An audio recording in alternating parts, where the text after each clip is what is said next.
Welcome to Rifa International College e-learning series, and I do believe that you will be in perfect health and spirit, and you will be staying at home and preparing for your exams. Now, before I move further, I would like to apologize to you people that I was not very supportive. I was extremely busy. I was unable to give time to you people.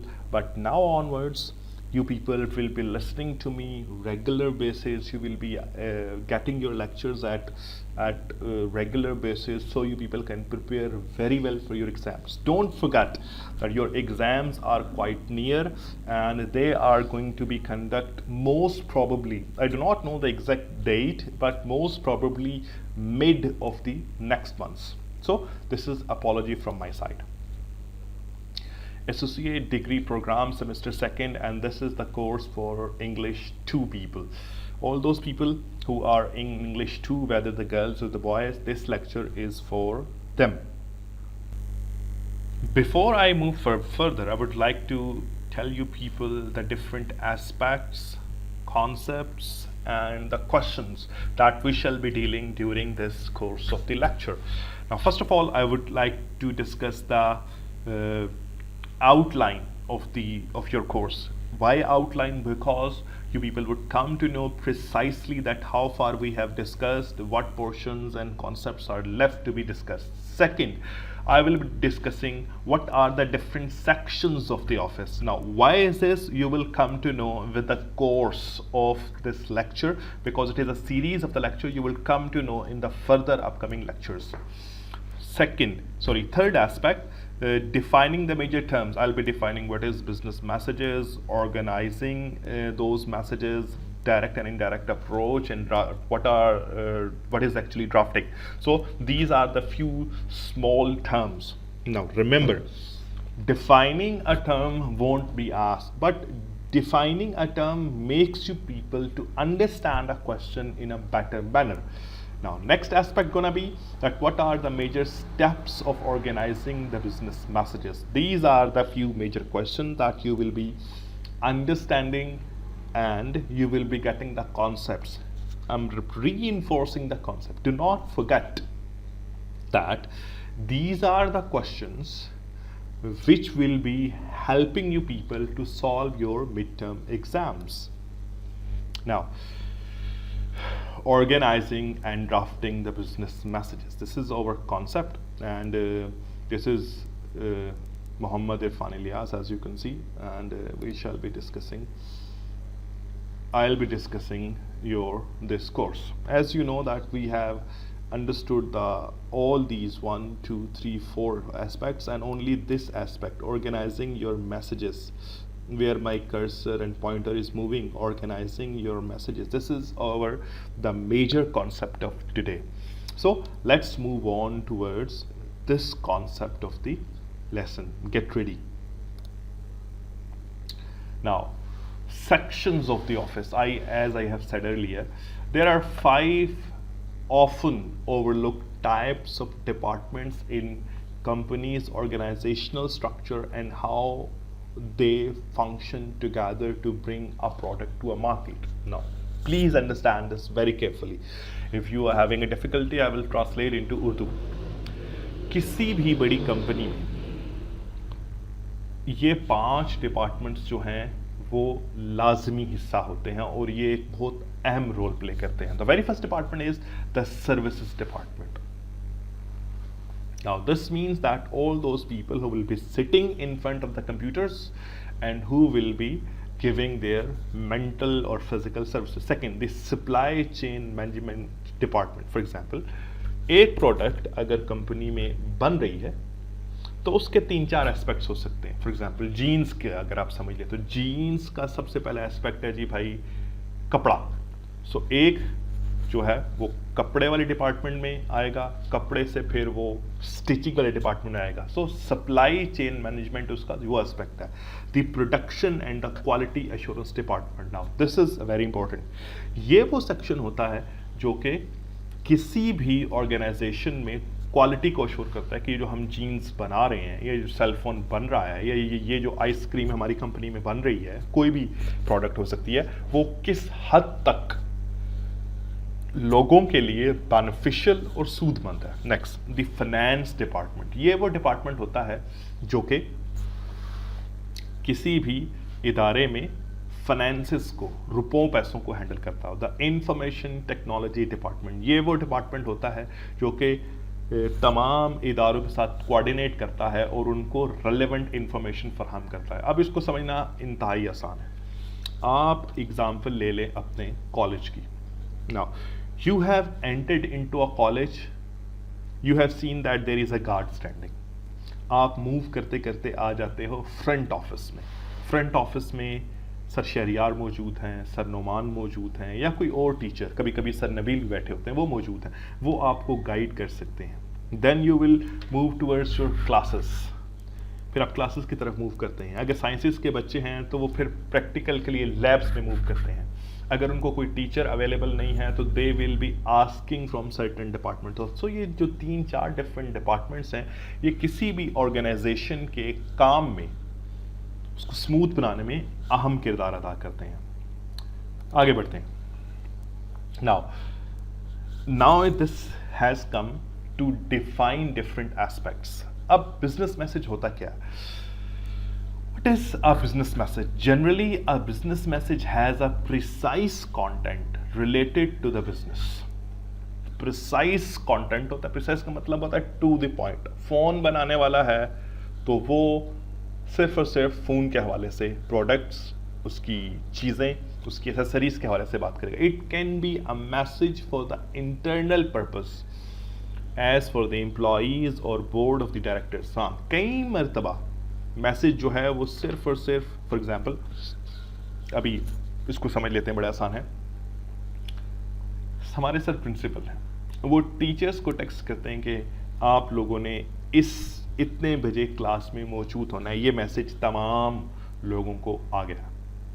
इतने बजे से आप late होंगे so you have to पे fine. Teachers enforce करते हैं कि अपने डायरेक्टर की तरफ से, प्रिंसिपल की तरफ से मिले हुए मैसेज को कि वो इन्फोर्स करें।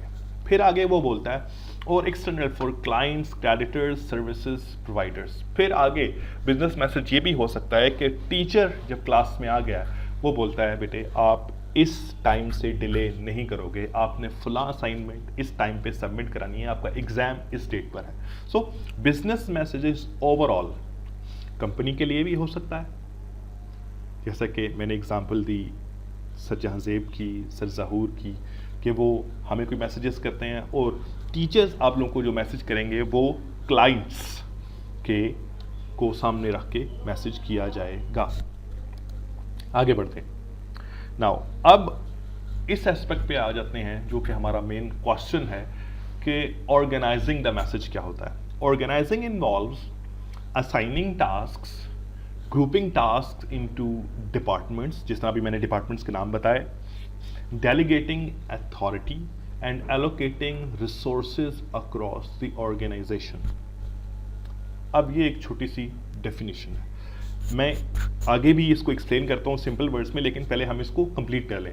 रेड सेक्शन जो है लिखा हुआ, during the organizing process managers coordinate employees, resources, policies and producers to facilitate the goals identified in the plan। बड़ी आसान सी बात है। आप लोग रिफा इंटरनेशनल कॉलेज में बैठे हैं, आपको रिफा इंटरनेशनल कॉलेज में कैसे इल्म हुआ? इसके लिए हुआ क्या कि सर ज़हूर ने एक आइडिया सर जहांजेब को दिया, सर जहांजेब ने वो आइडिया एडमिशन ऑफिस में बैठे हुए सर शहरियार को, सर नबील को, सर नुमान को वो आइडिया बताया। फिर उन्होंने आगे ब्राउशर्स प्रिंट किए। ब्राउशर्स प्रिंट होने के बाद कॉलेज का जो डिलीवरी का अमला है, उन्होंने वो मैसेजेस जो थे, वो ब्राउशर्स जो थे, वो पम्फलेट्स जो थे, वो डिफरेंट इलाकों में बांट दिए। So you receive that message. तो अगर आपने देखा हो तो there is a proper chain and command. अभी आपने इसको मज़ीद आसान करने के लिए आप ये जो वीडियो चल रही है इसमें आपने सबसे पहले देखा कि क्लास कौन सी है, टॉपिक कौन सा है, टीचर ने कुछ क्वेश्चंस जो थे वो लिखे हुए थे कि हम कौन कौन से एस्पेक्ट्स को डिफाइन करेंगे। तो ये है ऑर्गेनाइज करना किसी भी मैसेज को, खास तौर पे बिजनेस मैसेज को। आगे बढ़ते हैं। नाउ ड्राफ्टिंग, गो के ये आप लोगों का इस अभी का टॉपिक नहीं है, लेकिन आप लोगों को क्लियर होना चाहिए कि ड्राफ्टिंग क्या होती है। Now preliminary means basic version of something like a letter और एन एसे और अ बुक। मींस आप एक आउटले अपने दिमाग में एक स्केच बना लेते हो कि अच्छा मैसेज ऐसा हो सकता है। आगे, it is always recommended that when writing an important letter और completing an assignment that you create the draft first. यानी टीचर्स के लिए जब आप असाइनमेंट्स लिख रहे होगे तो टीचर्स आपको कुछ खास गाइडलाइंस या खास क्वेश्चंस बताएगा, तो आपने वो तैयार कर ली। Drafts are a great way to start an essay or a letter as they give writer an opportunity to write down all their ideas and plans how the piece of writing will develop। बहुत ही आसान, आपने teachers की बताई गई चंद guidelines को follow किया और आपने 2-3 पेजेस लिख दिए। ये क्या है? ये आपका ड्राफ्ट है। आगे बढ़े। A draft also gives the piece of writing a direction. ये आपकी राइटिंग में, आपके लिखने में भी हेल्प आउट करता है। Once you write down your ideas and how they will be ordered, it is very effective to write a draft to see all your ideas come together on a piece of paper. Now this is very important, remember this. If teacher gives you some assignment and it has listed 4 points in it and you have written 4 pages but you have discussed only 3 points, तो ये आपका draft काबिल कबूल नहीं होगा। इसको समझने के लिए और आसान कर लेते हैं। आपने देखा होगा, मैंने प्रेजेंटेशन के शुरू में, मैं पीछे बढ़ता हूँ, ये 4 क्वेश्चंस मैंने बिल्कुल शुरू में बताए। अगर मैं ये 3 क्वेश्चंस पे बात अपनी ख़त्म कर दूँ और चौथा question what are the major steps of organizing the business message discuss ही ना करूँ, तो क्या आप लोगों को लेक्चर समझ आएगा? बिल्कुल ऐसे ही। अगर आप चंद एस्पेक्ट स्किप कर देते हैं और वो कंप्लीट नहीं करते हैं तो वो आपका ड्राफ्ट पूरा नहीं होगा, उसमें चंद चीज़ें मिसिंग होंगी। तो ड्राफ्ट की ये अहमियत है। आगे, organizing a message, help out क्या है? बड़ी सिंपल सी बात है, it helps the audience. Audience mean clients हो सकते हैं, अगर मैं अपनी बात करूं तो स्टूडेंट्स हो सकते हैं, अगर प्रिंसिपल की बात करें तो उसके टीचर्स हो सकते हैं। Audience to understand your message. सबसे बड़ा फ़ायदा तो ये है कि आपको क्लियर अंडरस्टैंडिंग हो जाती है कि आप किस मौजू पे क्या बात करने जा रहे हो। Second, it helps the audience to accept your message. Second benefit ये है कि आप ये अंडरस्टैंड करना शुरू हो जाते हो कि ये मैसेज मैंने करना क्यों है। फॉर एग्जाम्पल, टीचर्स ने आपको कोर्स आउटलाइन बताई, जिस तरह मैंने अभी आपको दिखाई। टीचर ने उसमें असाइन किया हुआ है बेटा पहले सेमेस्टर में या दूसरे सेमेस्टर में आप लोगों की 2 असाइनमेंट्स और 2 क्विजेज हैं। ठीक हो गया? अब आप ये नहीं कर सकते कि मैं खाली कोर्स पढ़ लूँ, असाइनमेंट सबमिट ना कराऊँ या क्विजेज सबमिट ना कराऊँ तो मैं पास हो जाऊँगा। सो 2 एस्पेक्ट्स हो गए। एक तो आपको अंडरस्टैंडिंग हुई, दूसरी आपके लिए एक्सेप्टेंस आ गई उसमें, तीसरी it saves the audience time. अगर टीचर जुबानी बताता रहेगा, you may forget, some students may be absent from the class, some students may be ill in the class, they might not be able to take a class। तो 3-4 reasons को सामने रखते हुए बच्चों के लिए हेल्प आउट क्या होता है कि इट सेव्स टाइम। यही क्वालिटी बिजनेस मैसेज की भी है कि बिजनेस मैसेज करता क्या है, ये आपका टाइम भी बचा लेता है। सो 3, ऑडियंस को की अंडरस्टैंडिंग बेहतर होती है, ऑडियंस के लिए एक्सेप्टेबल होता है, तीसरी ऑडियंस का टाइम बच जाता है इसमें। आगे बढ़े। Now organizing and drafting business message, ये अब 4 स्टेप्स वो हैं जो कि आपका मेन क्वेश्चन है। It has following major steps, जिस तरह कि मैंने ऊपर लिखा है। Defining your main idea, main idea को डिफाइन करते हैं। लिमिट द स्कोप, अब स्कोप लिमिट करते हैं। थर्ड, चूज द डायरेक्ट और indirect approach. and outline your information. Outline your information in logical sequence. अब इसको समझना है, बहुत ज़रूरी है। ये जो चारों एस्पेक्ट्स हैं, इन चारों के 4 शॉर्ट क्वेश्चंस भी क्रिएट हो सकते हैं और चारों का एक लॉन्ग क्वेश्चन भी क्रिएट हो सकता है। सो सबसे पहले आप लोगों को चाहिए ये कि आप लोगों को चीज़ें डिफाइन करनी आनी चाहिए। सो हम स्टेप बाय स्टेप अब आगे बढ़ते हैं और डिफाइनिंग योर मेन आइडिया का जो कॉन्सेप्ट है उसकी तरफ चलते हैं। Defining your main idea. Now before we move into this, आप लोगों के पास 2 डिफरेंट कॉन्सेप्ट्स हैं। What is the difference between a topic and a main idea?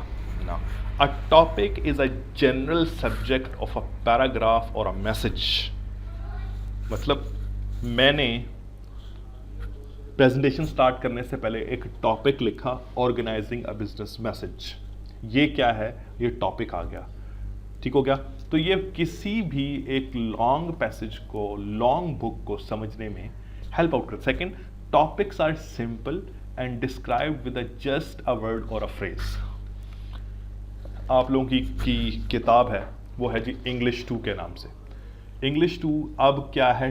Topic है। अब उसमें मेन आइडियाज़ क्या हैं? मेन आइडियाज़ आप लोगों के बिजनेस मैसेजेस हैं, बिजनेस मैसेजेस की टाइप्स हैं, बिजनेस मैसेजेस कैसे डिलीवर करते हैं, ये क्या है? ये मेन आइडियाज़ हैं। Main idea is a complete sentence. It includes the topic and what the author wants to say about it. If the author states the main idea in his paragraph, it is called a topic sentence. For example, मैंने ऊपर एक heading दी हुई है, organizing and drafting the business messages, ये वाली heading। अब ये क्या है? ये आपका main idea है। main idea किसके अंदर है? आपकी English 2 कोर्स के अंदर है। अब ये दोनों चीज़ें थोड़ी सी कॉम्प्लेक्स हो गई हैं। इसको समझने के लिए हम एक छोटी सी एग्जांपल लेते हैं। नाउ ये 3 पिक्चर्स अगर आप देखें, ये बैट, ये बॉल, ये खिलाड़ी, ये कीपर और ये एक खिलाड़ी बॉल को हिट करते हुए, इन तीनों पिक्चर्स को देखने के बाद आपके जहन में एक वर्ड आ रहा है या 2 वर्ड्स आ रहे हैं। वो क्या है जी? बेसबॉल। सो यानी टॉपिक क्या होता है कि 1, 2 या 3 वर्ड्स ऐसे होते हैं जो कि आपको ओवरऑल आइडिया बता रहे होते हैं, अच्छा ये हो क्या रहा है। So by looking at these 3 pictures you can understand that this is a baseball going on. So this is how you define the topic. Next, defining the main idea. अब मेन आइडिया को define कैसे करते हैं? Now let's understand it from this passage. अब मैं पहले passage को आराम से पढ़ूंगा। TV violence has some negative effects. One study found that heavy TV watchers are more fearful of others. They try to protect themselves with guns, alarm systems, and security locks on the doors.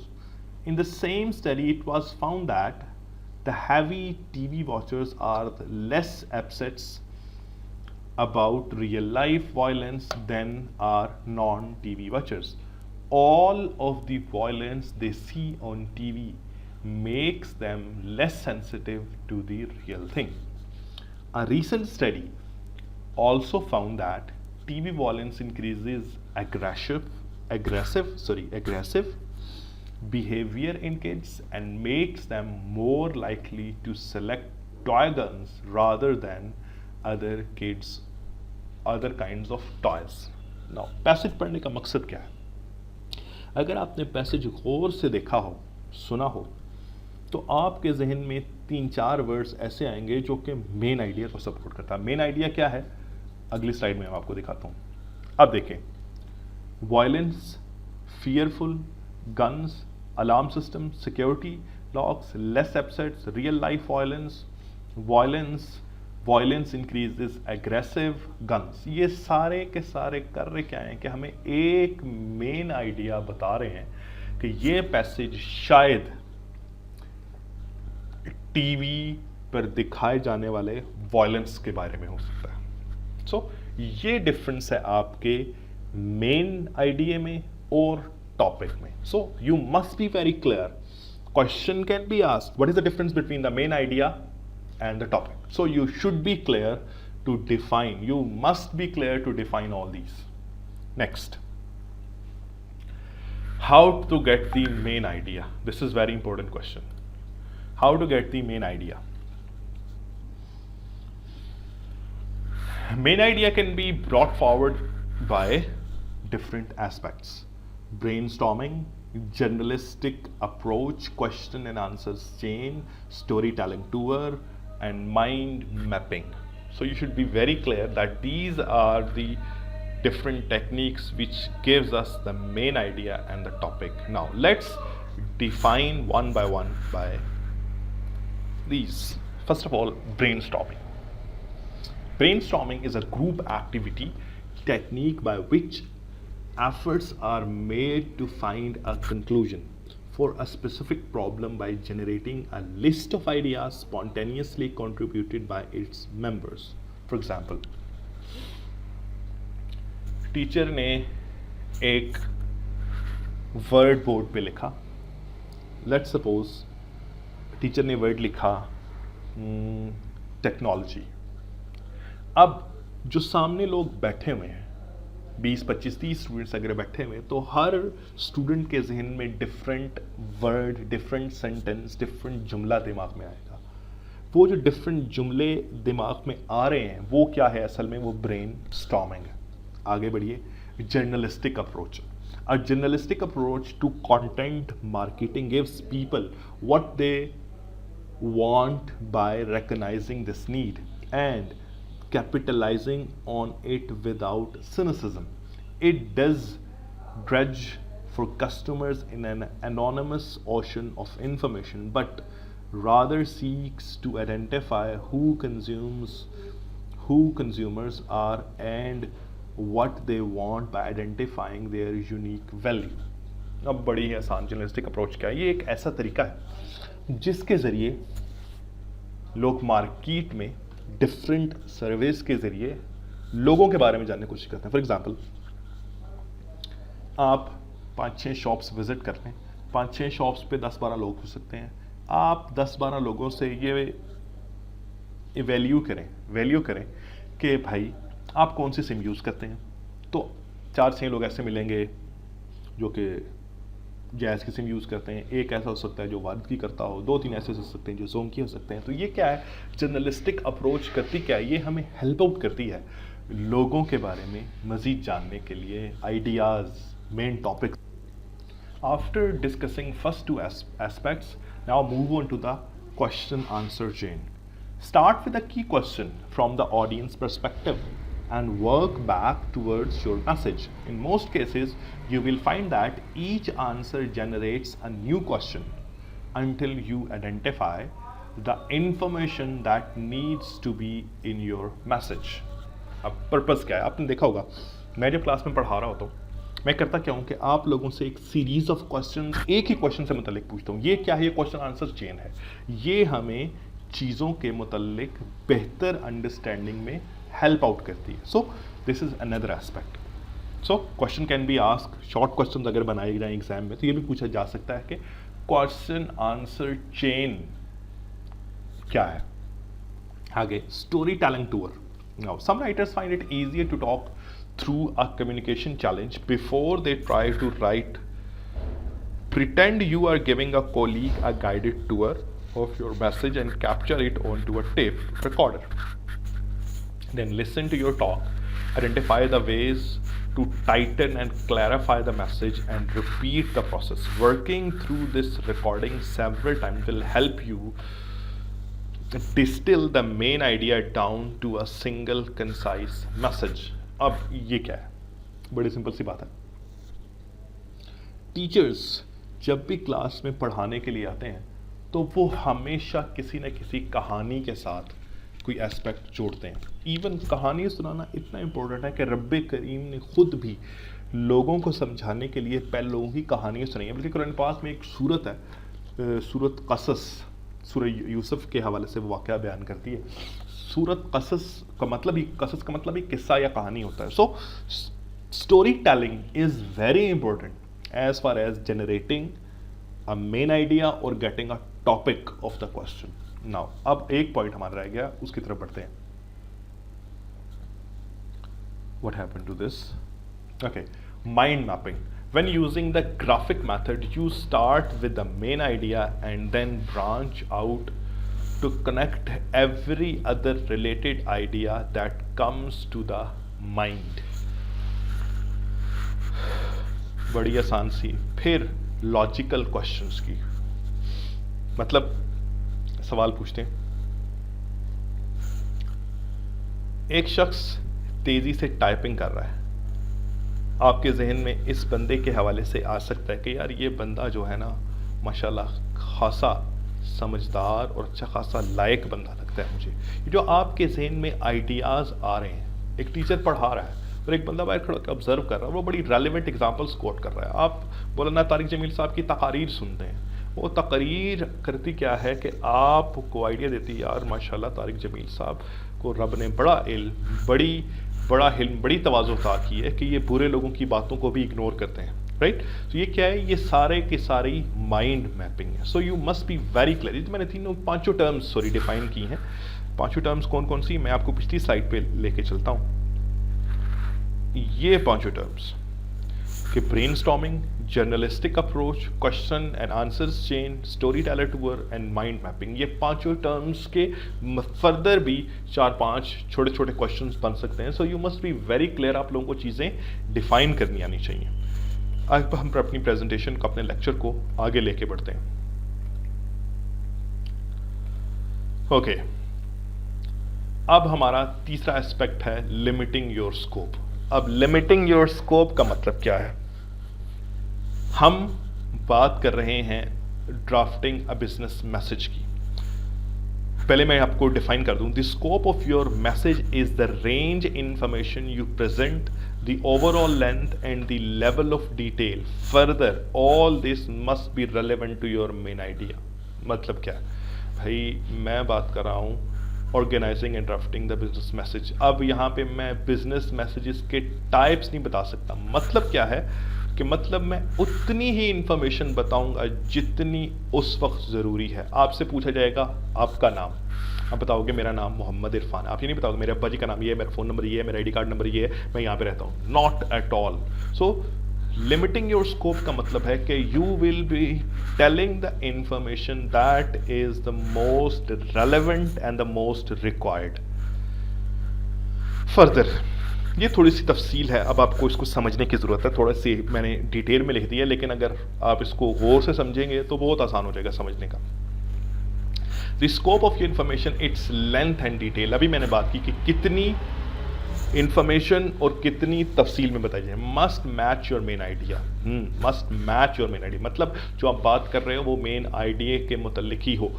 Once you have a tentative statement to your idea, test it against the length limitations that have been imposed for your message। means आप drafting a message कर रहे हो, ठीक हो गया। अब आप drafting a message में आप देखोगे कि कौन कौन से एस्पेक्ट्स रिक्वायर्ड है। आप मैसेजेस की टाइप्स पे नहीं आ जाओगे। if you lack the time and the space to develop your main idea fully, or if your main idea won't fill up the time space allotted, redefine the main idea of your topic or a message। अगर आपके पास time कम है या आप समझ लो कि topic बहुत लंबा है या मैसेज बहुत लंबा है, तो आप रीडिफाइन करें। Regardless of how long the message will be, limit the number of major supporting points to half a dozen or so. जिस तरह आप देखें ना, मैंने क्वेश्चन स्टार्ट करने से पहले अपनी आउटलाइन आप लोगों को दिखाई कि कौन कौन से एस्पेक्ट्स पे हम बात करेंगे। तो क्या मैंने आपको उसको लिमिटाइज कर दिया। And if you can get your idea across with fewer points, all the better. Instead of introducing additional points, you can more fully develop the complex issues by supporting your points with a variety of evidence। अब देख लें, मुझे देख लें, मैं हर aspect के साथ आप लोगों को किसी एग्जांपल कोट कर रहा हूँ। तो आप लोगों ने जब मैसेज लिखना है, खासतौर पर बिजनेस मैसेज, तो you must be able to create a relevant examples for this. आगे, moreover the scope of your message determines the amount of depth investigation you can conduct। मतलब ये आपको बताती है कि आप लोगों ने कितनी इन डेप्थ इन्वेस्टिगेशन की हुई है। You may need only to glance at your calendar to confirm a meeting, or you may need to spend weeks conducting formal research for a complicated report। अब पर्पस क्या है, ये सारा इतनी लंबी डिटेल लिखने का मरकज़ मतलब आप लोगों को ये समझाना है कि आपने जब अपनी स्कोप को डिफाइन कर लिया है तो उस स्कोप के दौरान आपने किन किन एस्पेक्ट्स को कैसे कैसे हैंडल करना है। So you must be clear on this. आगे बढ़ें। Choosing the right approach, there are two types of approach. Objective में ये क्वेश्चन भी आ सकता है, you must be very clear.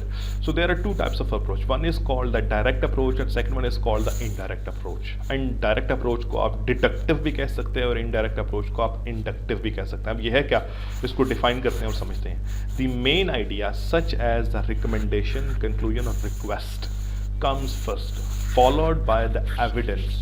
Use the approach when your audience will be neutral about your message or pleased to hear them। For example, आप बीमार हो गए, आपने कॉलेज इन्फॉर्म नहीं किया, आपने अगले दिन एक एप्लीकेशन लिखी और एप्लीकेशन लेके आप प्रिंसिपल ऑफिस में आ गए। प्रिंसिपल साहब अकेले बैठे हुए, आपने वो एप्लीकेशन उनके सामने रखी। आपने एप्लीकेशन में लिखा हुआ है कि सब्जेक्ट क्या है, कि मैं किस लिए ये एप्लीकेशन लिख रहा हूँ। ये क्या है, ये आपकी डायरेक्ट अप्रोच है। Now indirect approach, the evidence comes first and the main idea comes later। Use this approach when your audience may be displeased about or may resist what you have to say।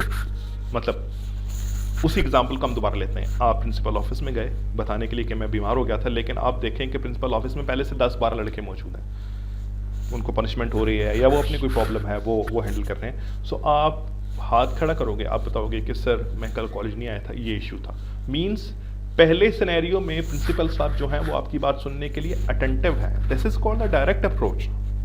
And second में ही is not very attentive, so this is a indirect approach. This is how you try to understand between two different approaches। You must be able to use one clear approach how to conduct your message। Next, now outlining your content। outlining your content का मतलब है कि अब आपने लिखना है तो आपने लिखना कैसे है। Start with the main idea, state the major points and provide the example and the evidence। अब आप आउटलाइन कर रहे हो, अपने मैसेज को लिख रहे हो, अब आपने करना क्या है। इसको समझने के लिए मैं आप लोगों को एक एग्जांपल देता हूँ। ये एग्जांपल है। IELTS क्या है, International English Language Testing System. It has 2 types and test है क्या, ये 4 एस्पेक्ट्स को डील करता है, लिसनिंग को, रीडिंग को, राइटिंग को और स्पीकिंग को। 2 टाइप्स कौन कौन सी हैं, एकेडमिक है और जनरल है। एकेडमिक जो टाइप होती है वो स्टडी के लिए होती है और जनरल टाइप जो होती है वो काम के लिए होती है। अब ये मैं कर रहा क्या हूँ, मैं आउटलाइनिंग द एस्पेक्ट कर रहा हूँ। मतलब पहले मैंने मेन आइडिया बताया। मेन आइडिया क्या, वही कि मेरा आइल्स असल में है क्या, ये मेन आइडिया। फिर मैंने किया क्या, फिर मैंने state the major points. Major points थे क्या, मैंने बताया भाई आइल्स असल में होता क्या है, International English Language Testing system. कौन कौन से एस्पेक्ट्स होते हैं, लिसनिंग होती है, रीडिंग होती है, राइटिंग होती है, स्पीकिंग होती है, एकेडमिक टेस्ट होता है और जनरल टेस्ट होता है। ये क्या है, उसके एस्पेक्ट्स हैं। ठीक हो क्या। अब इसको समझने के लिए आखिर में मैंने क्या लिखा है, provide the example and the evidence. अब इसको समझने के लिए एक और हम एग्जाम्पल लेते हैं। ये मक्खी जो है इसको इंग्लिश में कहते हैं बम्बल बी। ये ट्रांसफॉर्मर्स की एक बड़ी ज़बरदस्त मूवी भी है बम्बल बी के नाम से। ये बम्बल बी है। आओ एग्जाम्पल कैसे, बम्बल बी को अगर आप देखें, ये पर जो है ना, ये मक्खी के छोटे हैं और ये मक्खी का साइज इटसेल्फ काफ़ी भारी है। मेरा मेन आइडिया दिमाग में ये है कि मैंने बच्चों को बताना है कि आप आगे ज़िंदगी में पढ़ना चाहते हैं तो आप कैसे पढ़ेंगे, how to grow in life, ये मेन आइडिया। एस्पेक्ट्स क्या हैं, मैंने बयान किया कि bumble bee it is heavier in size but it has small wings. What does it do, still it flies. किसी भी ऑब्जेक्ट के जब हैवी होता है तो उसके विंग्स बड़े होने चाहिए, मतलब जितना भारी जहाज होगा उसके पर उतने लंबे होंगे। अगर पर छोटे होंगे, जहाज भारी होगा तो जहाज उड़ नहीं पाएगा। यही वजह है कि पेंगुइन नहीं उड़ता है, यही वजह है कि शुतुरमुर्ग नहीं उड़ता है। शुतुरमुर्ग के पर जो हैं छोटे और उसका जिस्म भारी होता है, और पेंगुइन के पर छोटे और जिस्म भारी होता है। लेकिन बम्बल बी करती क्या है, बम्बल बी के पर भी छोटे हैं, जिस्म भी भारी है, इसके बावजूद बम्बल बी जो है वो उड़ रही है। मतलब क्या है बताने का मेन आइडिया क्या है कि आपके पास अगर रिसोर्सेज कम हैं, आपको लाइफ में ग्रो करने की ज़्यादा फैसिलिटीज़ नहीं मिली हैं, आपको वैसे टीचर्स नहीं मिले हैं जो आपको सिखा सकते थे, इसके बावजूद बेटे आप कामयाब हो सकते हो। This is how you get the main idea. So this has brought us to the conclusion of this presentation. Now, before I end the presentation, I would like to recall all the aspects of the presentation by moving towards the question answer section. We have discussed what is the main line, what is the outline actually, what is the different sections of the office. We have discussed defining the major terms. I have defined you people the major terms, and what are the major steps of organizing the business messages, जो कि मैंने and पे आप लोगों से बात की। I do believe that you will watch this video twice or thrice in order to understand better, and you will prepare well for your exams. Allah Hafiz.